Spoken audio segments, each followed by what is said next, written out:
বন্ধুরা, পোকো কিচেনে আপনাদের স্বাগত। আশা করি আপনারা সবাই ভালো আছেন। আবারও আমি চলে এলাম। তো আজকে আমি বানাবো পমফ্রেট মাছের ঝাল। তার জন্য এখানে আমি পমফ্রেট মাছ নুন হলুদ মাখিয়ে নিয়েছি আর কড়াই বসিয়ে দিয়েছি। কড়াইতে আমি দিয়ে দিচ্ছি তেল।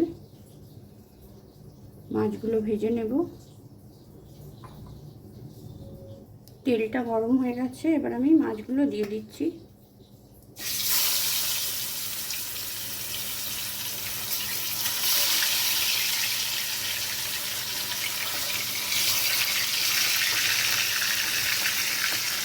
যতক্ষণে মাছগুলো ভাজা হচ্ছে আমি একটা মশলার পেস্ট বানিয়ে নেব।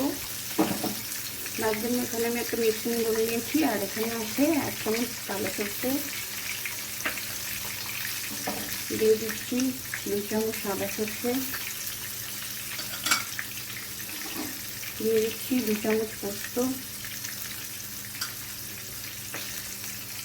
আর দিয়ে দিচ্ছি 4-5টা কাঁচা লঙ্কা।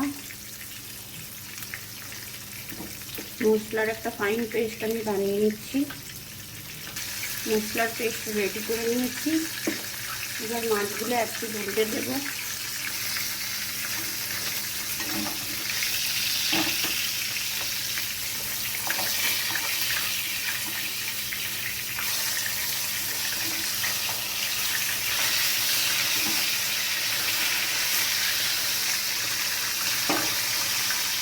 মাছগুলো অন্য পিঠে ভাজা হয়ে গেছে, এবার আমি একটা পাত্রে তুলে নিচ্ছি।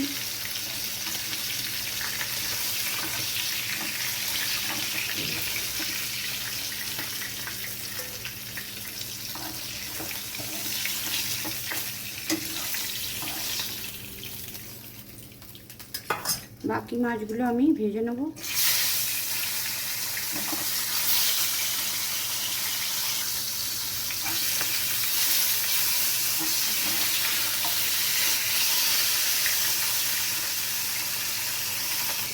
বাকি মাছটা ভাজা হয়ে গেছে, এই দুটোকে আমি তুলে দিচ্ছি।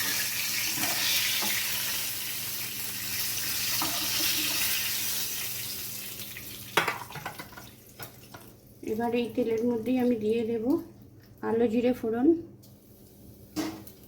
দিয়ে দিচ্ছি 2টো কাঁচা লঙ্কা চেরা। এবার আমি যেটা দেব কেটে রাখা আমড়া, এখানে 4-5টা আমড়া আমি কেটে নিয়েছি, দিয়ে দিলাম।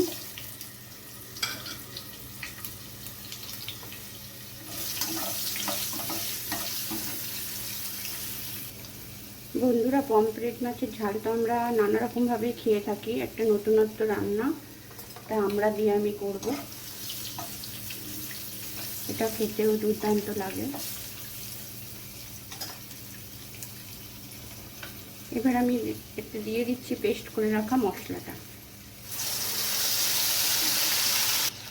মশলাটা দিয়ে একটু নেড়ে নিচ্ছি। এবার আমি এতে দিয়ে দেবো 1/2 চামচ হলুদ গুঁড়ো, দিয়ে দিচ্ছি পরিমাণ মতো লবণ,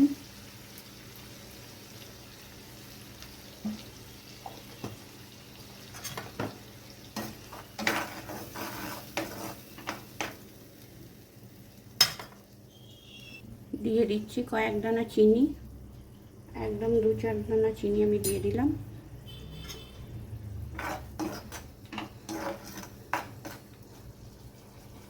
এবার আমি দিয়ে দেব মশলা ধোয়া সামান্য একটু জল।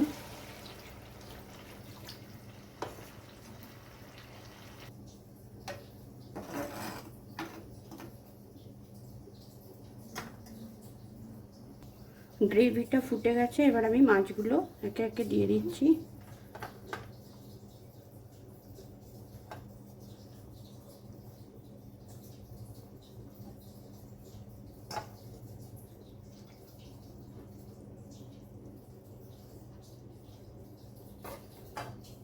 মাছগুলো দিয়ে দিয়েছি, এবার আমি এটা ঢেকে দেব মিডিয়াম আছে 1 মিনিটের জন্য। 1 মিনিট হয়ে গেছে, আমি ঢাকনাটা খুলে দিচ্ছি।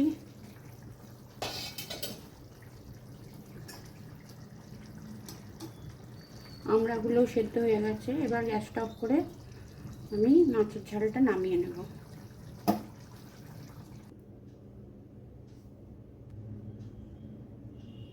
তো বন্ধুরা, গরম গরম ভাতের সঙ্গে পরিবেশনের জন্য একদম রেডি আমড়া দিয়ে পমফ্রেটের ঝাল। রেসিপিটা কেমন লাগলো আপনারা জানাবেন, আর অবশ্যই এইভাবে বানিয়ে খাবেন, খেতে কিন্তু অসাধারণ লাগে। আর আমার রান্না যদি আপনাদের ভালো লেগে থাকে তাহলে চ্যানেলটা অবশ্যই সাবস্ক্রাইব করে একটা লাইক করে দেবেন। তো আজকের মতো টাটা, আপনারা সবাই ভালো থাকবেন, আবার দেখা হবে অন্য কোনো রেসিপি নিয়ে।